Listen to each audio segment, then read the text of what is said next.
Transformation. Only God can translate a totally selfish person like I was at the age of 18 into being interested in anybody else but herself. Only God, absolutely. And as Stuart was mentioning, I was not brought up, or had the advantage he had in a vibrant Christian home. Like Stuart, I'm a child of the Second World War, and 6 when it began, 11 when it finished. Lots of questions, living in an air raid shelter in Liverpool, not sleeping in a little white bed, as far as I can remember, for the period. My dad went off to war and came back 6 years later. My sister, my mum and I were in Liverpool for the first part of it until a bomb took the back of our house, and my father, who happened to be home on one of those very few leaves, threw us into the car. I never had a chance to ask him about this, and I wish I had, because I don't know really what happened, except what that terrible night he, I think, panicked and put us all in the car and drove. He just ran up to the English Lake District with us, and everybody was running from Liverpool, from the towns, to get out of the bombs, and no accommodation, nothing there, because everybody was running. So he bought a boat, put it on Lake Windermere, and went back to the war. And here we were in the Lake District, safe from the bombs. And I remember thinking, I wonder who's trying to kill us, and I wonder why they hate us so much, and who's Hitler, and will we survive, and will my daddy ever come back from the war?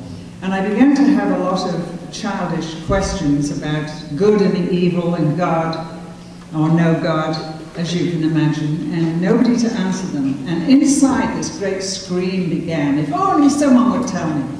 And it began quite early. If you had looked at me in my teenage years, you would never in your life have dreamt there was a God thought in my empty little mind.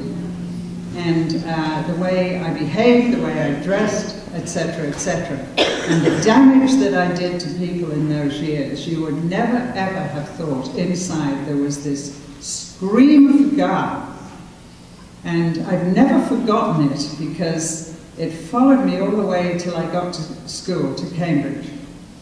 And I remember at Cambridge just going wild. I would never have survived. I would have been sent down, they call it, sent away from Cambridge, dismissed from Cambridge, if God had not turned me around because of my behavior. But what I was screaming was, look at me, pay attention to me. And teenagers do that by dressing bizarrely and behaving bizarrely. And that's what I was doing. And I remember somebody put a book, and this is where books became part of my life, into my hand. It wasn't a real book. It was a compilation of answers by a man called C.S. Lewis, who was a professor at Cambridge at that time, who had just been converted from godlessness to Godfulness. And his conversion was country-wide knowledge, because he was a famous professor before he ever became a Christian. He was a professor of medieval history. That's why all his writings have little goblins and all of that stuff around his children's books. And as you know by now his story, he had come to faith in God. And he became like a Wesley in the fields, talking to the common people, except at his level. And so the BBC invited him to come and answer religious questions on a Sunday night.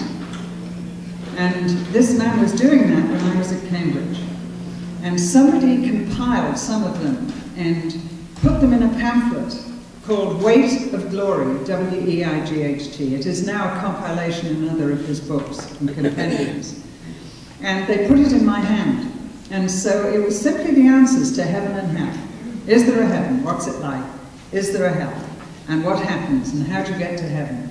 And basically he said, there is a heaven to go to, and there is a Christ to take you there. And this is how it works. And there is a door in the pitiless walls of the world, and one day we shall get in. Famous quote of Lewis. There is a door in the pitiless walls of the world, and one day we shall get in. Let me just read you a little bit about that. I wrote years and years later. I was 18 years of age, attending a teacher's training college in Cambridge, England, trying to figure out the world and looking for a reason for which to live and to die. Someone gave me a book to read by C.S. Lewis, Churchless and Godless. I read it, and I was introduced to a whole new world. And I began to devour this man's writings, little knowing he was at Cambridge too. He, of course, was a distinguished professor. I, a little student, staggering towards truth. As I wrote recently in an essay on Lewis, it was Lewis's book, The Weight of Glory, that made heaven not only believable, but also attainable through the Christ who was the love of Lewis' life, after years as an atheist and a formidable antagonist to all things Christian. Lewis writes, at present, we are on the outside of the world, the wrong side of the door. We cannot mingle with the splendors that we see, but all the leaves of the New Testament are rustling with the rumor that one day we shall get in. Isn't he a wordsmith? All the leaves of the New Testament are rustling with the rumor that one day we shall get in. At this point, incidentally, I'm in my little room at Cambridge alone with Lewis' book and with God. I wasn't aware or didn't quite know who he was, if he was, and where he was, and whether it was even important. And so everything I'm saying is out loud, and I am not aware I am a prayer. I certainly did not address what happened next to a God. But as I started reading this book about heaven and hell, the image of being on the wrong side of the door, that one day we will get in, has sown within me a desire for the rest of my life to tell my story.